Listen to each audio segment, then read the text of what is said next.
Something is happening. Beauty's at work through pure and selfless acceptance, through everyday transcendence that remedies the chaos, an antidote to the sorrow on this earth for eternity. Music heard so deeply that it is not heard at all. You are the music, while the music lasts.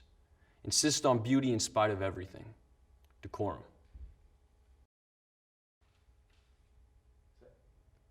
As I'm walking, I see you on your motorbike. I can see your blue eyes and nose peering underneath the crash helmet. But it's not you, it's just a man that looks like you. I'm disappointed every time. Every time I see a man on a motorbike, I think it's my dad. I'm not sure why this is. Sometimes I forget what your bike looks like. Everyone's eyes and faces look the same underneath black crash helmets. From a distance, everyone looks like you. Although soon I realized it's not. I remember you used to paint pictures of naked women in crash helmets. Their identities were hidden too. I always wondered who these women were. Their shiny black round heads like lollipops. Props. Who were they, Dad?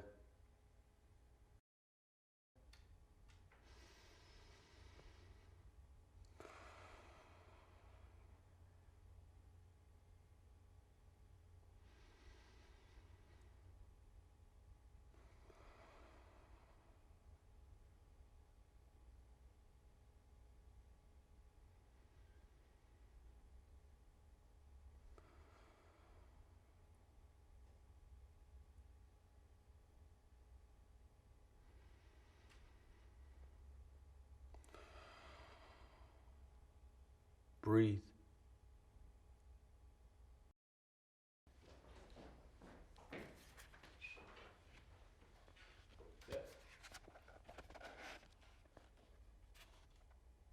The Laughing Heart.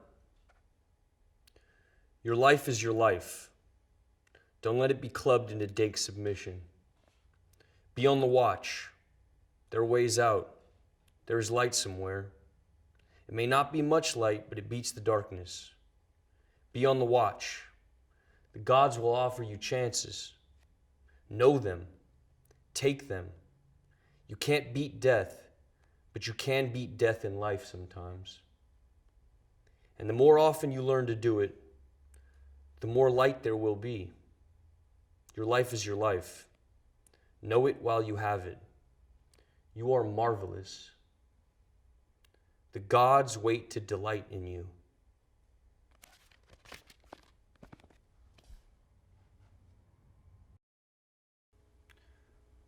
Rascal was a wildcat when it was 4 degrees outside.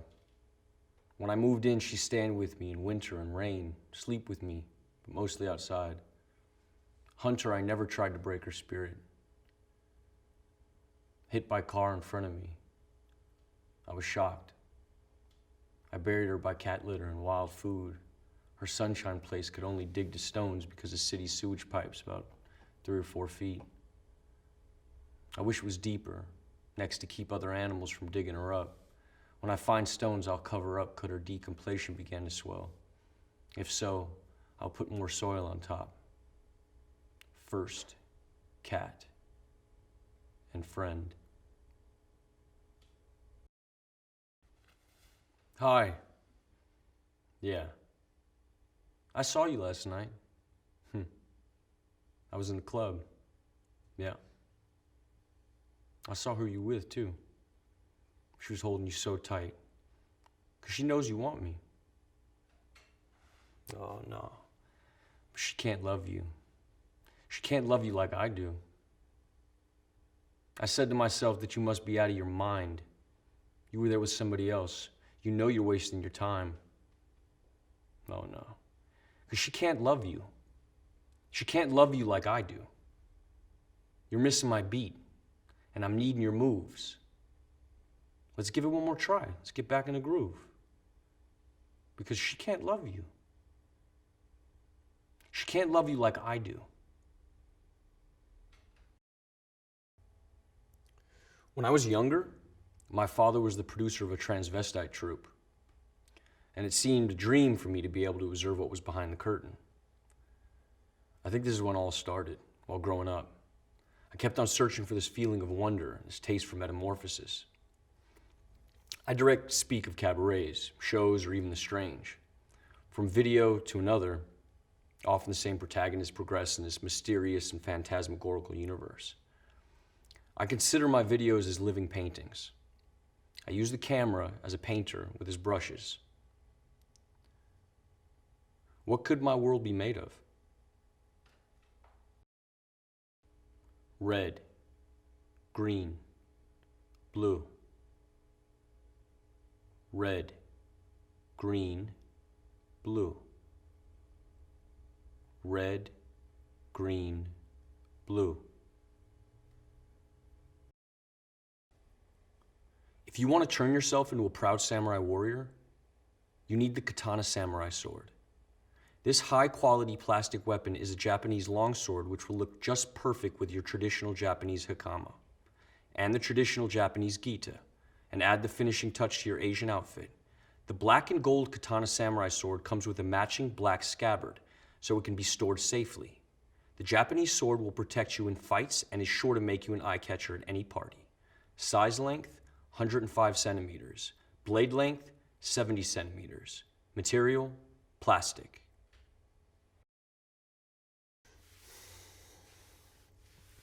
Yeah, so a couple years ago, a bunch of us went down to the beach, and we got there, and Coast Guard's running all up and down the sand, like, you can't get in the water, you know, screaming at us. And so we waited a bit, and they went further down the beach, and then we decided we would go. Like, what the fuck? Why did we come here?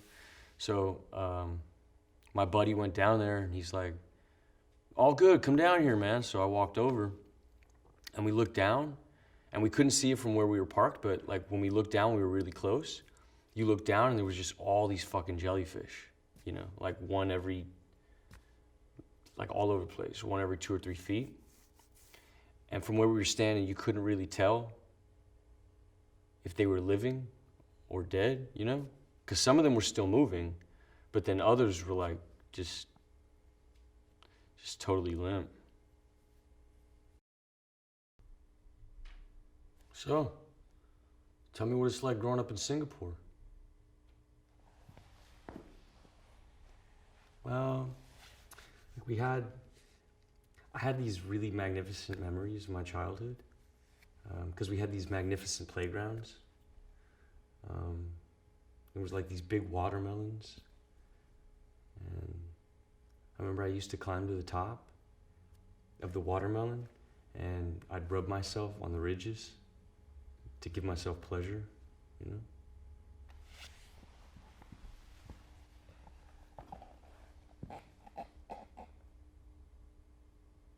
You think we can fall in love on the internet?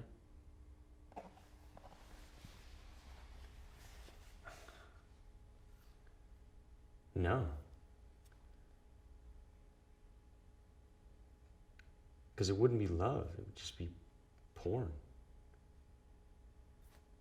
I don't think so. Seen from a distance, almost everything looks beautiful. As the distance increases, the more we romanticize. All the small details from the everyday reminisces the past, because things we want to forget are the things we can never forget.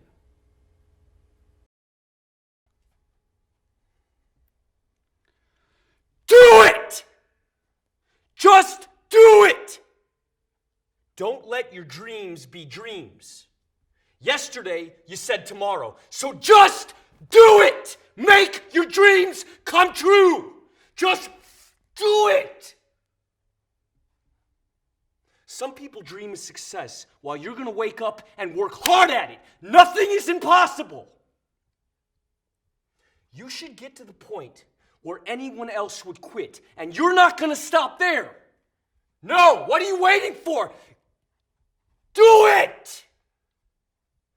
Just do it! Yes, you can! Just do it! If you're tired of starting over, stop giving up.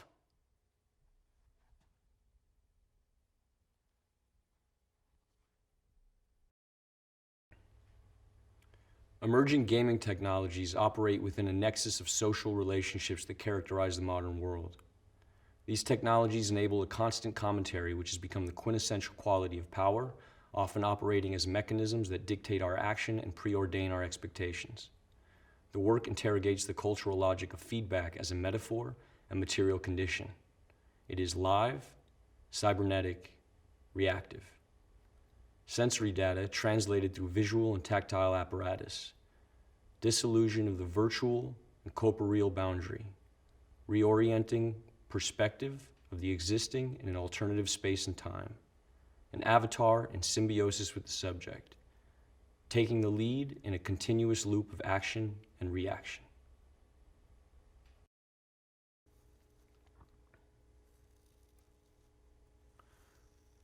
We're surrounded by forms, yet it's still so elusive, right? You know, sometimes it feels like we fill that void between us with something that grows slowly, like it's overtaking us or something. Like the way we speak or what we do, where we put stuff around us, even like the stances we inhabit, or like the faces we make, or even the body parts, you know, the food we eat, whatever. Sometimes it gets heavier, you know, or more light, but it's like all the distinctions are starting to melt away. The forms, the resemblances, the symmetries, the repetitions, the patterns that we know we have always had, that have always been there, and we're not sure why. And now, the outside looks more and more like the images that were contained in us since the beginning.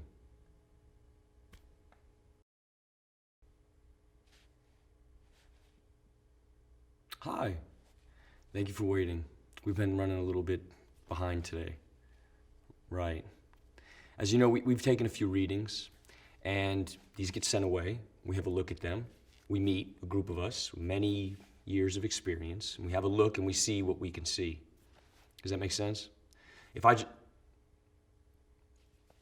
you just have a look here, really, the system's really slow. So it's a case of monitoring, and you monitoring, and you just letting us know if you notice anything unusual. Would you be able to do this? You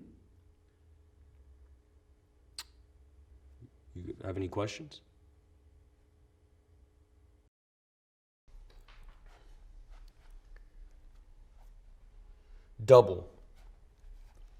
Double-sided, minds, different paths.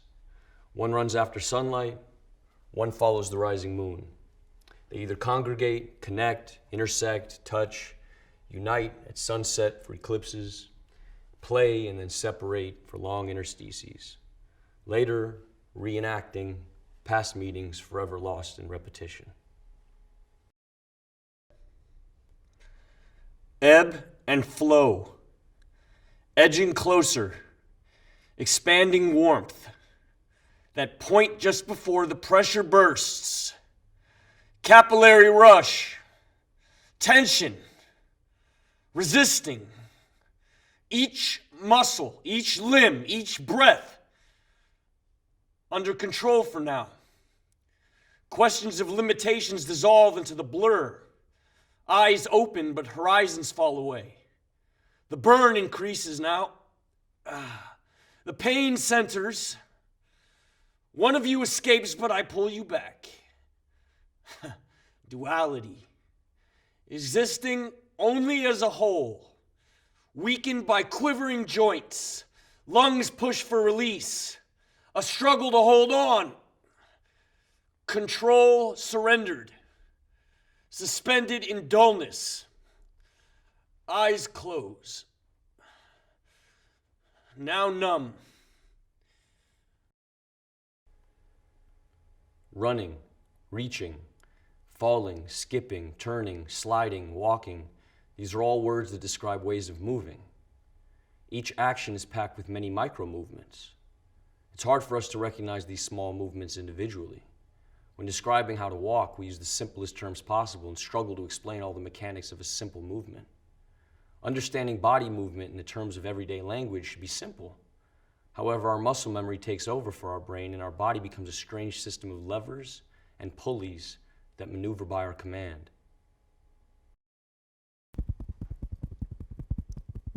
She sits. I squirt toothpaste in my mouth. I start to brush. She's looking at me, I look at her. I keep brushing whilst looking. Whilst I look at her, she looks at me, and I continue to brush, getting faster, getting harder. I start to gag.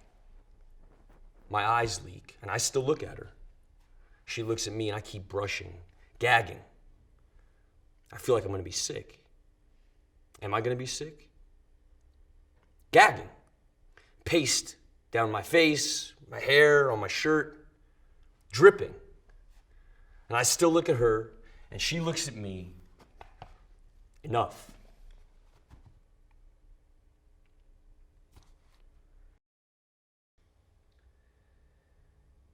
The sculptor, the painter, the video maker, the figure of the artist has been as fetishized in Western culture as the Hollywood actor, town drunk, or the Messiah himself. Michael Peters' Tate Shots attempts to reconfigure the concept of creator or creatrix by placing himself in the position of artist as meme. Watch, enjoy, and be at one. We are all children of the universe.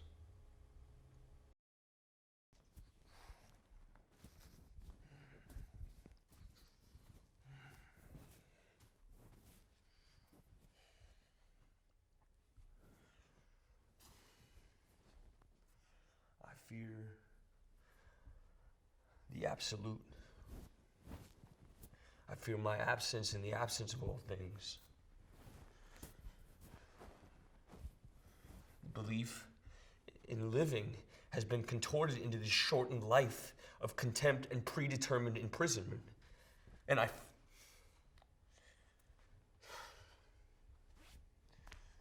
feel it all collapsing. I can't fucking embrace it!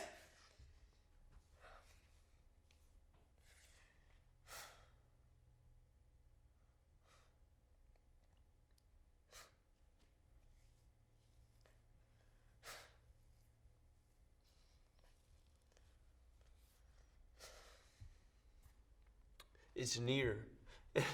and here I stand, wasting my last moments, cursing thee who have oppressed me to this ill fate. You give me nothing, no mercy, no empathy, only self-hate. To you, I'm just a fucking plaything, an amusement replicating the cries of man. You replay the last moments of my life over and over and over. I'm just a fucking charade suspended at the core of ridicule. And I pity for those whose end mirrors mine, and I pity myself.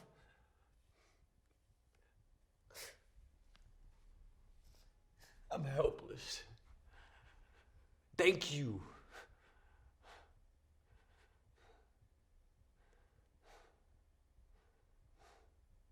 I'm tormented by the inescapable, rewinding collapse. Don't let them see me like this. A man is under surveillance. Where's he gone? Almost into a state of euphoria, of relief, as though he's happy about it. He has to act as a looking glass rather than a mirror of social conventions. He disintegrated perfectly, but never reappeared. He became translucent to reveal his reality.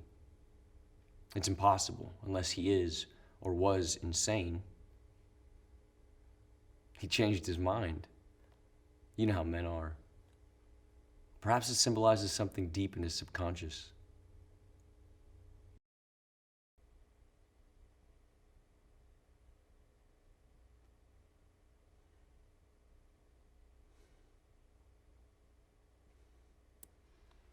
Feeling genuinely upset. Tears level.